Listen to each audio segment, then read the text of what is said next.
بسم اللہ الرحمن الرحیم۔ دنیا میں شہریت کی فروخت ایک صنعت کا درجہ اختیار کر چکی ہے۔ دنیا کے بیشتر ممالک سرمایہ کاری کے عوض اپنے ملک کی شہریت فروخت کر رہے ہیں۔ شہریت کی فروخت کی صنعت کا حجم 25 ارب ڈالر سے تجاوز کر گیا ہے۔ پاکستان کا شمار بھی ان ممالک میں ہوتا ہے جہاں کے شہری بیرون ملک شہریت کے حصول کے لیے کوشاں ہیں اور دنیا کے مختلف ممالک میں سرمایہ کاری کر رہے ہیں۔ حالیہ دنوں میں پاکستان میں اس رجحان میں تیزی دیکھنے میں آئی ہے اور ان حالات کی ایک وجہ ملک کی غیر یقینی معاشی اور سیاسی صورتحال بھی ہے، جس کے باعث ملک کا امیر طبقہ اور اشرافیہ بیرون ملک شہریت کا متلاشی ہے تاکہ انہیں کسی دوسرے ملک میں بسنے کی سہولت میسر آ سکے اور انہیں ان کی فیملی کو یورپ، امریکہ اور دوسرے ممالک کے ویزوں کے حصول کے لیے دشوار مراحل سے نجات مل سکے۔ شہریت کی فروخت کے حوالے سے ترکی سرفہرست ہے، جس نے دنیا کی اشرافیہ اور صاحب حیثیت افراد کے لیے اپنے ملک کے دروازے کھول دیے ہیں۔ کچھ ماہ قبل تک ریل اسٹیٹ میں $2,50,000 کی سرمایہ کاری کر کے سکونت اور تھوڑے ہی عرصے میں ترکش شہریت حاصل کی جا سکتی تھی، لیکن اس اسکیم کی مقبولیت کو دیکھتے ہوئے ترکش حکومت نے $2,50,000 کی حد بڑھا کر $4,00,000 کر دی، مگر اس کے باوجود شہریت کے حصول کی غرض سے ترکی میں سرمایہ کاری کرنے والوں کی کوئی کمی واقع نہیں ہوئی۔ ایک اندازے کے مطابق پاکستانیوں کی بڑی تعداد نے ترکی کے ریل اسٹیٹ کے شعبے میں سرمایہ کاری کر کے اس اسکیم سے فائدہ اٹھایا ہے اور وہاں کی شہریت حاصل کر کے اب ترکی میں رہائش پذیر ہیں۔ ترکی کے قانون کے مطابق ترکش شہریت کے حامل افراد دوہری شہریت نہیں رکھ سکتے۔ اطلاعات ہیں کہ ترک حکومت ایسی قانون سازی کر رہی ہے جس کے تحت پاکستانیوں کو دوہری شہریت رکھنے کی اجازت ہوگی اور پاکستانی بیک وقت ترکی اور پاکستان کی دوہری شہریت رکھ سکیں گے۔ اگر یہ ممکن ہو گیا تو ترکی جا کر بسنے والے پاکستانی اشرافیہ کی تعداد میں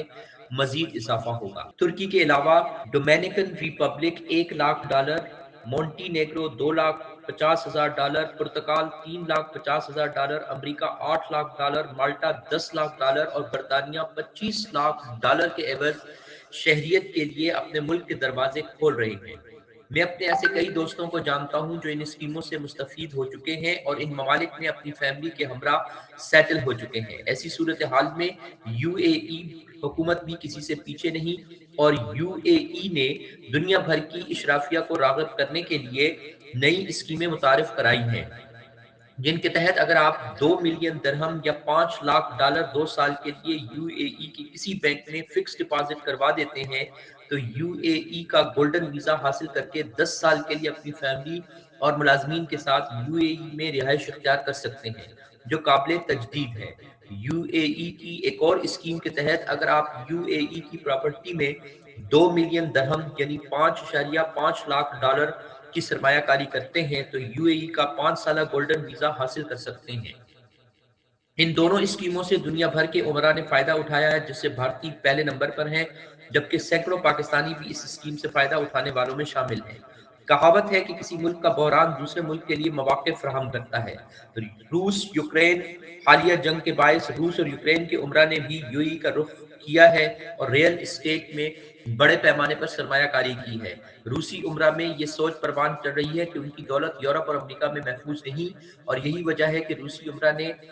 یو اے ای کی اسکیموں سے فائدہ اٹھاتے ہوئے وہاں سرمایہ کاری کی ہے، جس کے باعث یو اے ای میں آج کل ریل اسٹیٹ سیکٹر کا بوم آیا ہوا ہے اور روز بروز پراپرٹی کی قیمتوں میں اضافہ ہو رہا ہے۔ پراپرٹی کی بڑھتی ہوئی طلب کی ایک وجہ یو اے ای کا اسرائیل کے ساتھ اپنے سفارتی تعلقات بحال کرنا اور اسرائیل کو فری ٹریڈ کی اجازت دینا بھی ہے، جس کے بعد اسرائیلیوں نے بڑی تعداد میں یو اے ای میں پراپرٹی اور دیگر شعبوں میں سرمایہ کاری کی ہے۔